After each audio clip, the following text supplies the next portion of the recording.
Boy, oh boy, here we are.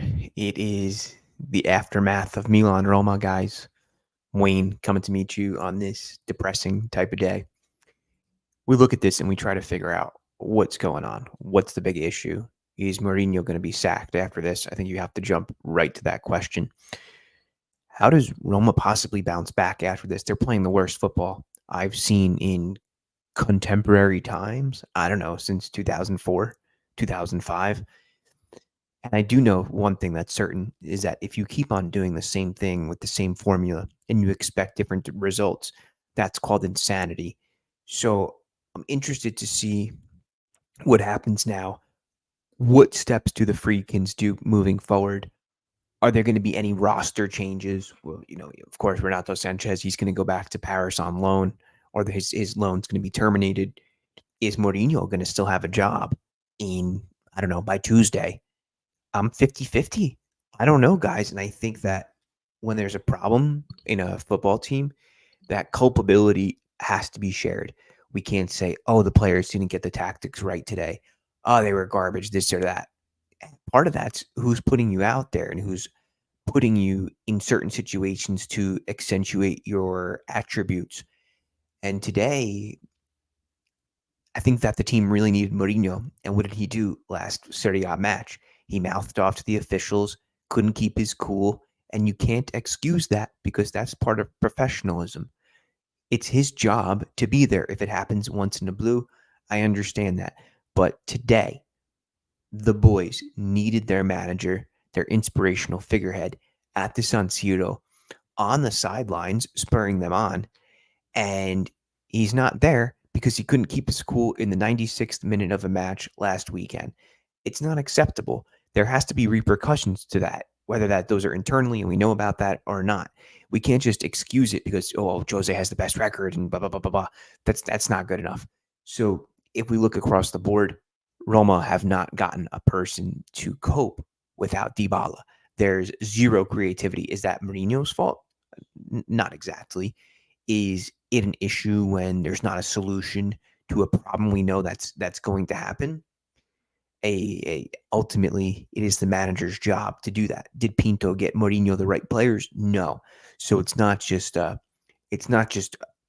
think a scenario where you point the finger and say this guy didn't do enough, this guy set up the team poorly, this or that. But the one thing I'm saying right now is that the culpability has to be a percentage on the coach as well as the players. This is a shared issue today going all around, whether it's from the ownership and their mismanagements and their perhaps being naive when it comes to how you set up a football club and the mistakes they've made along the way, as well as the issue of Pinto and the players he brought in.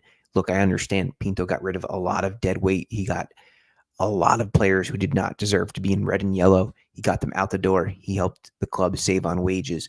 But he also brought some players in who, honestly, those funds could have been used differently. Even if we look at Dybala and Lukaku, okay, Dybala is a free transfer, but his physicality is low, meaning he can't play that many games. So is it better? I'm going to play devil's advocate here because I'll tell you Dybala is my favorite player. Is it better not to have a slightly above average or a good player who can play 95% of the matches rather than an amazing player who can only play 60% of the matches? And Dybala is almost 30 years old, or he is 30. So that's something that has to be a question that needs to be thrown out there as well. All right. Matt says he's frustrated. Matt Campea. So long since Roma won a game where they actually dominated and deserved it. Even longer against a team fighting for top four. I do think top four is gone. I think at this point it's just too far. And I don't mean numerically. Of course, Roma could make up that ground. If I show you right now what the standings look like, we see that Roma's in ninth place with 29, but then fourth is just 5 points away, miraculously. It's insane to think there's just still, because I think Fiorentina lost today. I think that was the situation, right? They drew against Udinese, a match that Italiano should have won. So we go back and we look at the standings. I think I'm not sure where that's going to come from. I don't see Roma going to magically start playing good football where the ball ends up back in the back of the net. They're going to keep probably advancing at least until the quarterfinals of the Europa League. So the fitness is not going to improve. They're going to continue to amount injuries because Roma has injury-prone players. So how could this team possibly get back to fourth spot?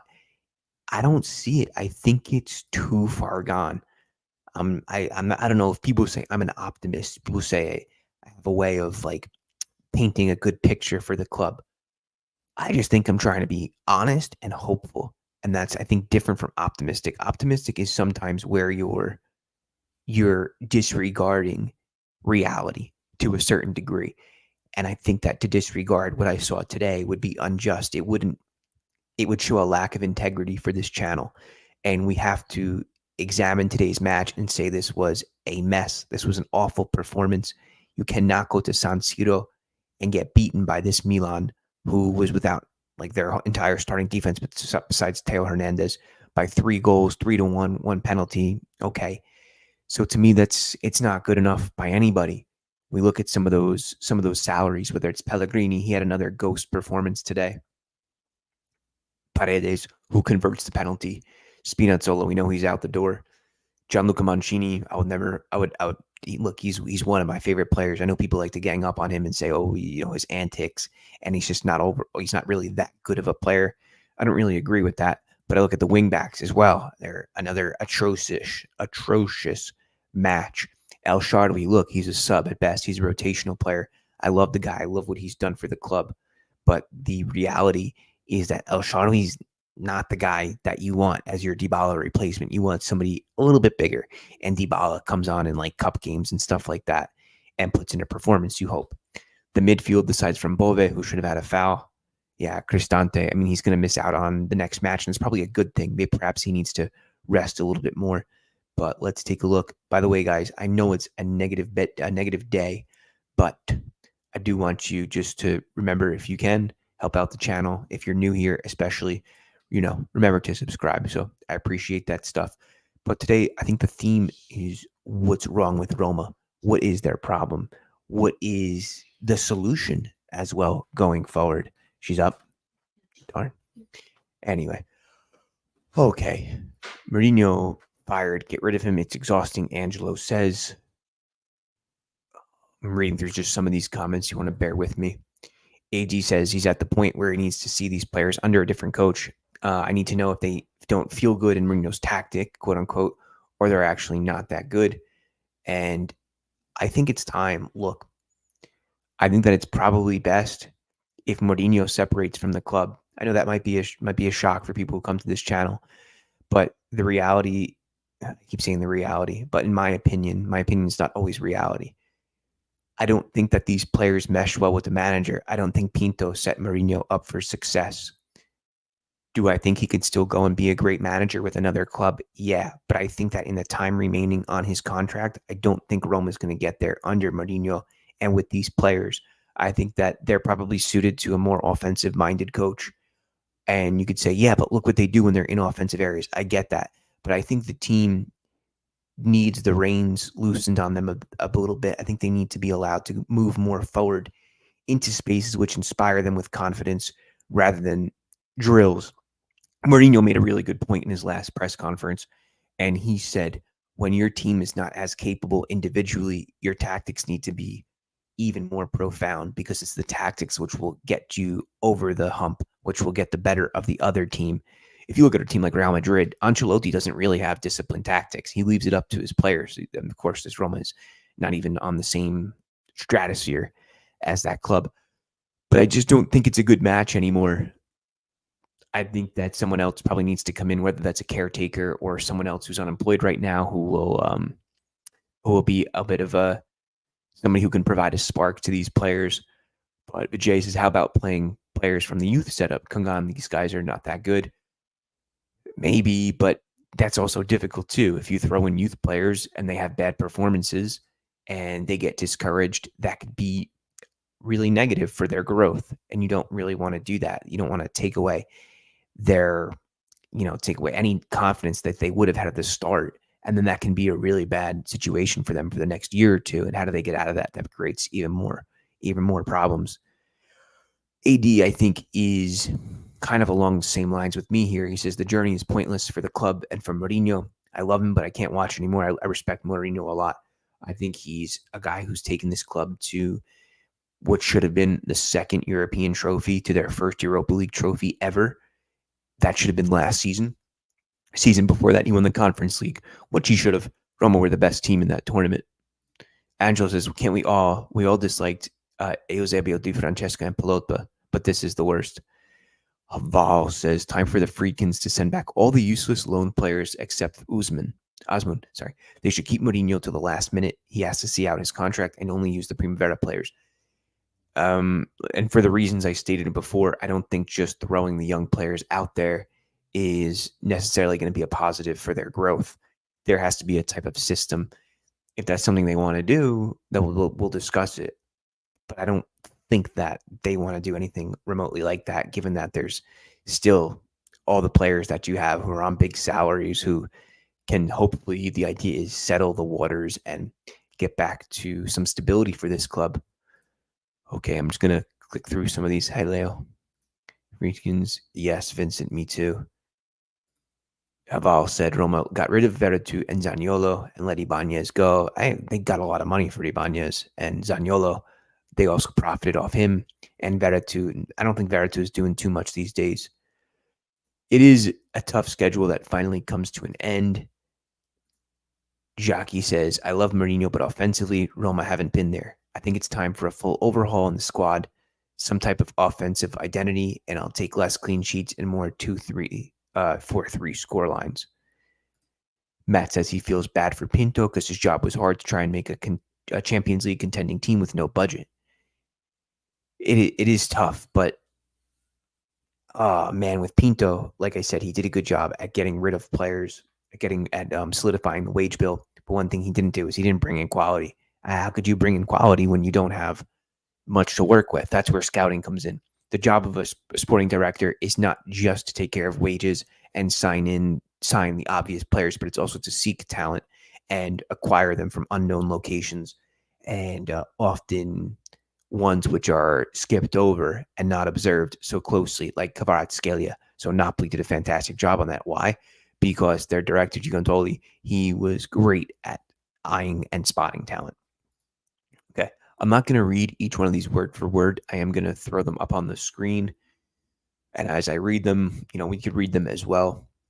And it is a big loss. If you look at that defense to go from Ibanez, Smalling, and Mancini, it's totally true. And Roma do look stale. Offensive creation, slow transitions. Yeah, absolutely. Leo disagrees with me, says that there's still a possibility for top four if Roma get back into a winning cycle.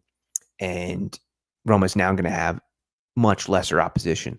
Verona, Genoa, more of teams in the bottom half of the table. And that's a possibility. That's a possibility too.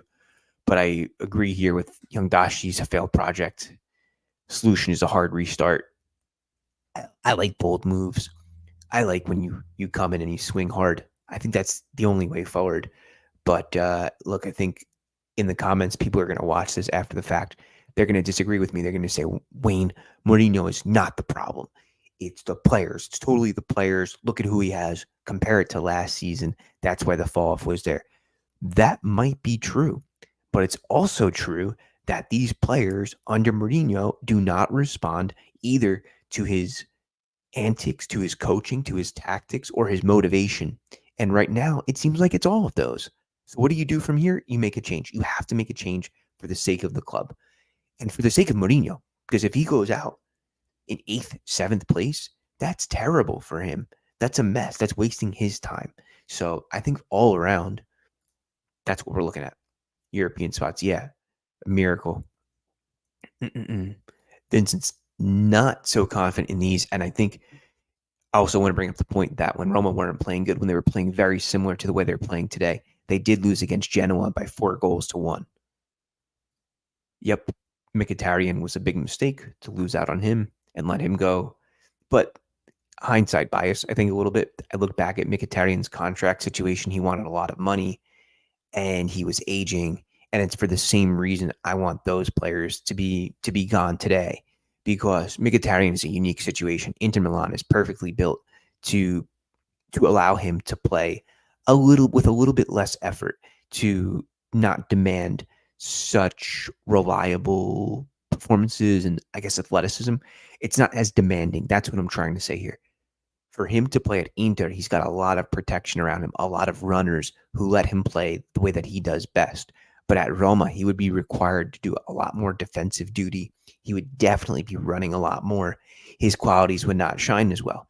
And then you would say, why did Roma re-sign Mkhitaryan? This guy was clearly past it, but that's not the full picture. So I think that with Mkhitaryan, I cringe when I look back on it, but I also think it's a little bit of hindsight bias when you recall the financial situation that Roma's in and what's truly pragmatic, which makes the most sense for the club moving forward.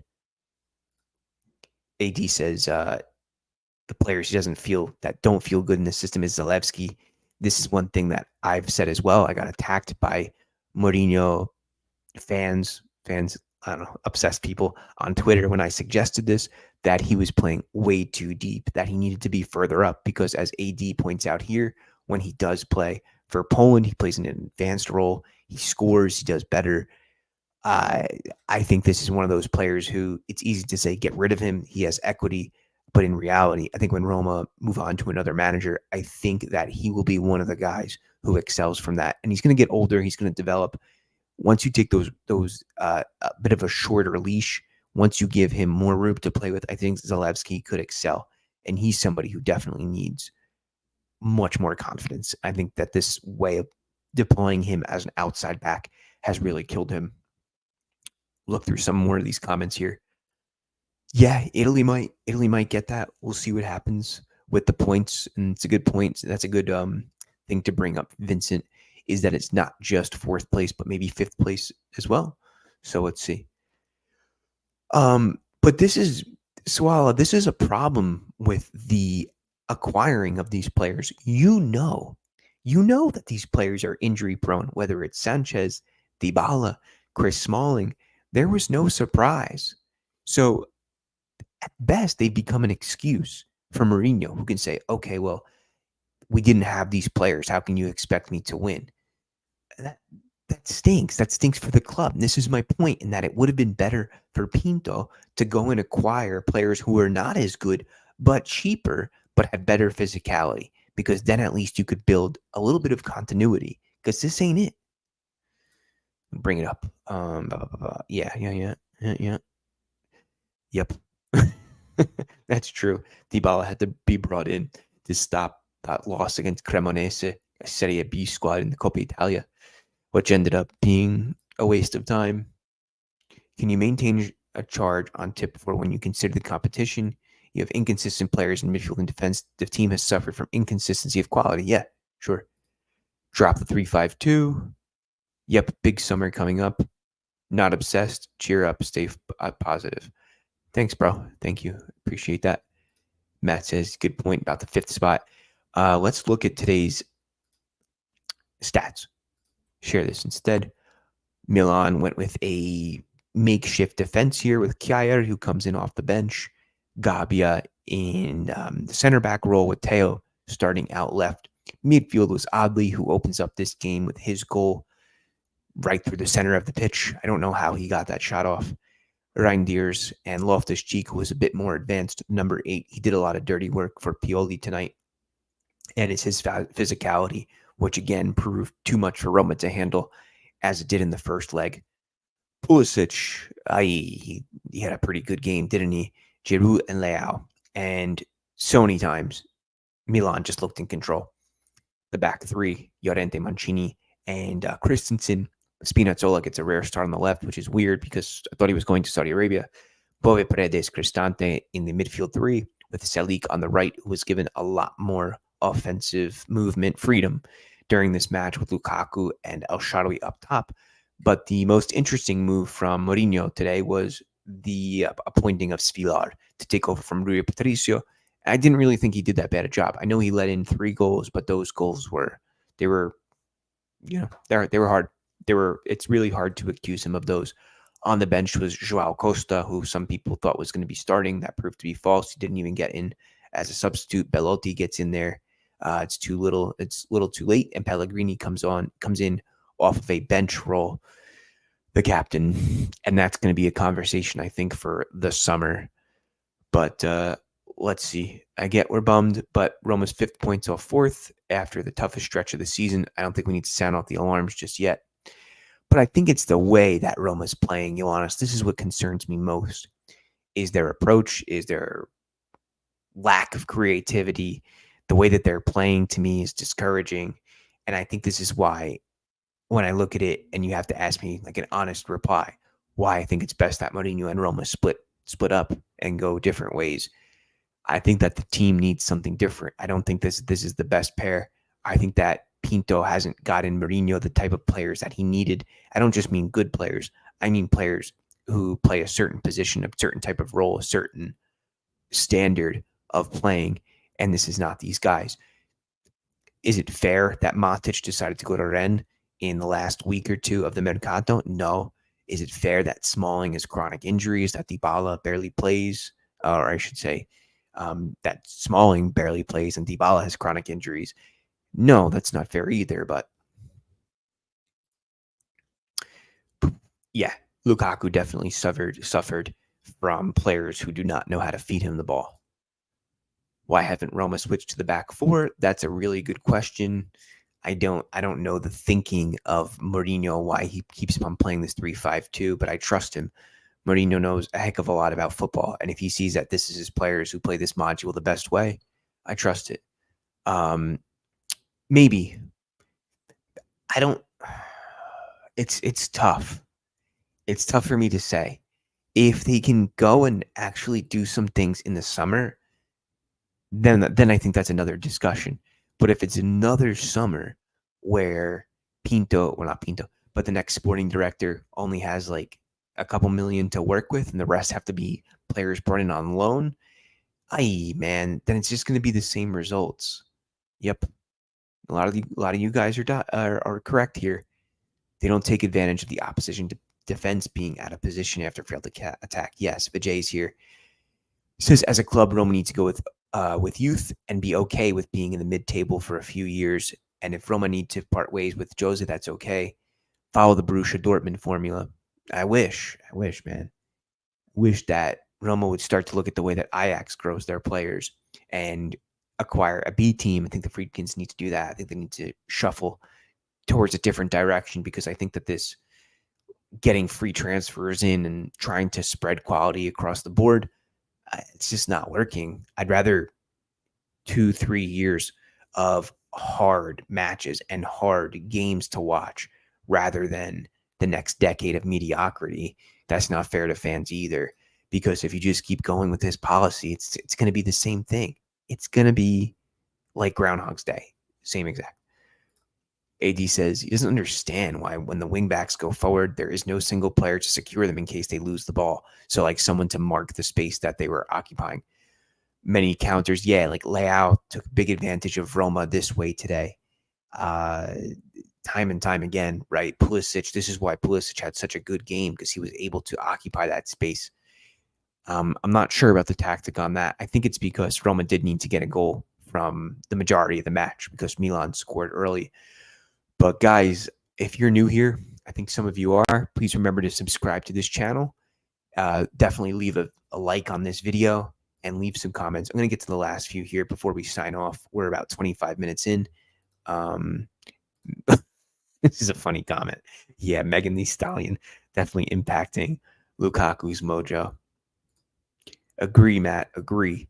Use that Primavera. Use them, put them into a B team, let them grow. Let them grow in Serie G, let them play together and develop. Yep. One of the most consistent players, just doesn't have killer instinct. Yeah, Cristante. Cristante's exhausted, man. This guy needs a really big break. DJ says Mourinho is completely delusional. I get not wanting to renew him, but do these people think that who we'd get into his place in June? Roma's still 5 points from the Champions League. I don't know. That's for the next sporting director to come in. Do I think that there's going to be a change? Not today. To be honest, I think coming into this episode, I was like, it's going to be 50-50 on Tuesday. But I think that there were probably more discussions and maybe new points of attack, new strategies that ownership and staff will develop with Mourinho and try to figure out where they go from here. And perhaps it comes to a contract renewal and Mourinho stays for 4 more years. Then at that point, you absolutely have to go with the youth. You have to take some hard knocks. That's what I'm trying to say here. But guys, okay, we'll talk soon, my friends. I'm not sure what this week looks like. I'll be back with some previews, things like that. I'll probably recap on this game as well. But yeah, subscribe, comments, likes, Okay. On that comment, we'll see. Ciao, guys.